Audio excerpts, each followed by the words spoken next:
In the previous video, we discussed the powerful tagging system built into Nuke Studio and how it not only allows you to visually communicate notes and statuses of project elements, but also how you can use the tags to sort and filter your project elements efficiently. In this video, we'll be going over the editing tools. By now, you should see that Nuke Studio is more of an online editor than it is an offline editor. However, there are some basic tools that will allow you to do common editing tasks. Before we move into the editing workspace, let me just clear out this filter here. And now let's go into the workspace editing or Shift F2 on the keyboard. Editing workspace gives you an additional viewer for the clip viewing on the left, and then on the right side of it, you'll have your sequence viewer. So basically I can double click any of these clips in the bin.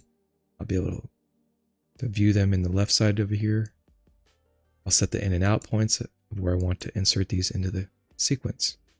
So let's assume we just got word that there's more assets that need to go into this project. What we can do is can either take and drag and drop the asset folder right into here in the project bins, or I can just right click to import folders, which I'll do. I know there are some TIFFs that are coming in. I'll select the TIFF folder, hit OK, and it brought those in for me. If I look directly at the TIFF folder, we can see the new elements that came in. The great thing about this by importing the folder is that it also imported the entire folder structure that was contained within it. So I didn't have to create any folders, I didn't have to name anything. It did that all for me just by importing that folder.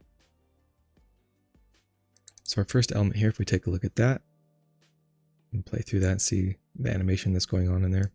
Now, because I'm familiar with this project, and I may have seen like a storyboard or been briefed on it, I know that this particular element is going to go towards the end of our sequence and lay over top of this footage here as like the robot's scanning it. So I could easily just take this, drag and drop it, line it up on there, try to get that to fit. But I want to show you another way you can go about doing this.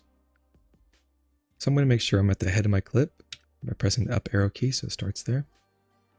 And rather than dragging and dropping this into the timeline, what I want to do is actually select an empty track.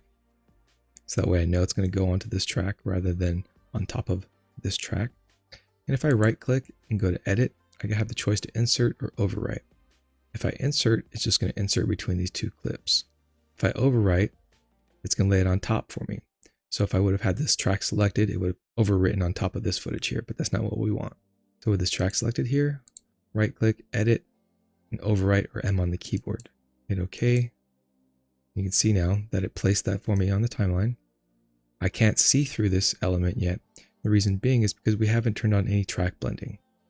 The track blending is right here with this little stack icon. If I click that once, it sets it automatically to default, which is the overblending mode. But for this particular instance, I want to use screen so that way I can kind of see what's underneath that particular clip. So it looks like an overlay as well. All right, so it's good to go for now. Let's take a look at our next clip that we just received. We'll play through that one. So it's like a scanning effect. So I know this one's going to go towards the head of our sequence. Around here, what's happening is the robot's tapping its foot, matching the motion of the boy's foot. The boy looks up at the robot. The robot looks down at the boy, and this is where the robot scans the boy. So right around here after this clip, I'm going to press the down arrow on the keyboard, take me to the end point of that and end point of the next one. And then I can right click in this here and go edit. And now this time I want to insert so that way I can place this clip in between the two other clips. So either insert here or N on the keyboard. Hit OK to maintain clip frame count, that's fine. And then you'll see that it created that space for me and it pushed aside the timeline, pushed it down, creating space for this new clip within there. So now the robot looks down at him, scans him, and then it continues on in the sequence. So the next two elements are the same. One's just graded, one's ungraded. We'll use the ungraded one for now, and I know this is going to go kind of like as a screen insert here back on these panels. Rather than trying to place it on these panels at an angle and skewed, I want to go to the footage where it's kind of flat to camera, make it a little bit easier, which is towards here at the end. So once again, I want to make sure I'm at the head of my clip and press the up arrow key. I think for this instance, I'll just drag and drop it onto the timeline, right at the playhead. It's fine. So we had a few different methods mentioned there. The first one being the overwrite, which would overwrite on top of any other footage if it wasn't on its own track. Then we had insert, that inserted in between clips. And then I just drag and drop it right onto the timeline itself. So if I take a look at what I just put on the clip, you can see that it's actually a lot longer than the footage below it. So in this instance, we probably would want to retime it just to make sure we include everything of this animation. So if we were to look at this animation here, what's that? Play through that. Maybe we want to include all of this animation rather than just cutting it off. So that's where we'd want to retime this. A couple different ways to retime. First one being the retime tool. So now this will lead me into talking about some of the editing tools, which can be found here on the left side of this toolbar right here. These tools, the hotkeys for each of these tools will be accessed through your left hand on the keyboard by using QWERTY. So Q for this first one, W for this one, E for the next tool, R to access these tools, and then T to access this tool. So it makes it a little easy to access those with hotkeys. Now, depending if I press Q on the keyboard, I can press it multiple times and it begins to toggle through all the available tools that are within the multi-tool set. So if I click and hold on this, I can actually select the tool I want to use. The multi-tool pretty much encompasses most of these editing tools. There are a few exceptions, and majority of the time you'll be using the multi-tool. And we'll come back around to this to show you how these other tools are kind of incorporated into that. Next tool on here is just the track select tool. So select track to the right, to the left. It's pretty self-explanatory. The one below that is the slip clip and slide clip tool. So if we select the slip clip tool and we'll select the footage, if I click and hold the left mouse button, you'll see the little frame numbers below the shot on the timeline. So the ones in the center, of course, is my duration, my current frame range. The ones outside of the frame range are the handles. So I can see I have a number of handles on each side, or extra frames that I have to work with. Also, we can see the timecode offset right there. And up in the viewer window, as we slide it along or slip it along, we're able to see how the in and out point changes for that clip. So you can see where the new in and out points will be as I move this along. So I'm going to hit undo on that. Moving on to the next tool below that, we have our roll edit and ripple edit and retime tool.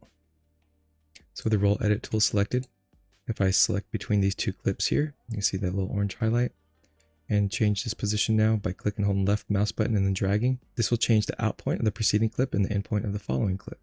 Undo that. Select the next one, the ripple edit tool. Basically, ripple edit tool will allow me to change the out point of the clip I have selected and set that. See where the new out point should be for that one, as well as the end point if I want to change that. And it's going to move everything on the timeline for me accordingly. Finally, that brings us to the retime tool in that set. That's the one I wanted to use for this particular shot here. So with the multi-tool selected, so I can select this shot, then pressing R on the keyboard to select my retime tool. Click and drag the end of the shot right there, and there we go. We've retimed it to 436.8% there. So that's one method to retime a clip on the timeline. Another one would be, let's say this one right here. We need to retime this one to fit or fill in this little bit of extra space here that's missing. What we can do is open up our spreadsheet. So that, remember, that's in the conforming, or you can just go right click, Windows, new spreadsheet view if you want to do it that way. But if I select these two clips, and compare the duration of each of those. So here we go, we have those selected. Let's check out the duration. The longer clip's 29, the shorter clip's 24. So I want the 24 to change to 29.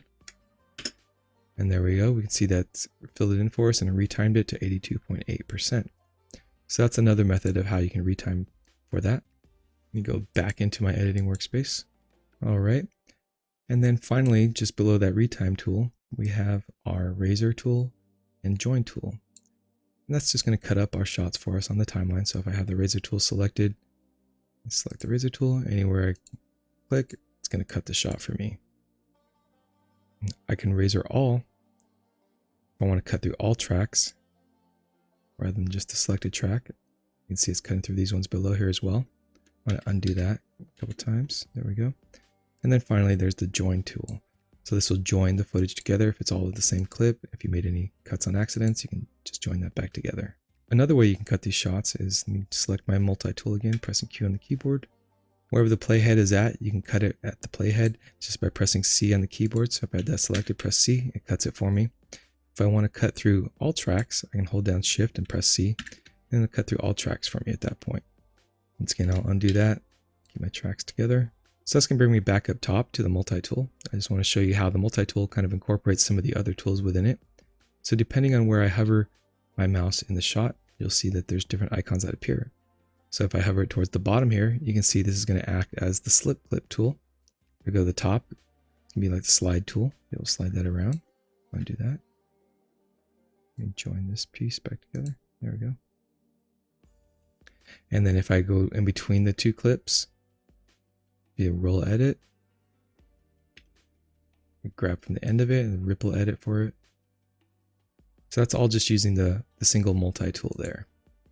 Makes it a little bit easier than having to use the hotkeys to go through each of those tools when you can just use the multi-tool for a lot of these tasks.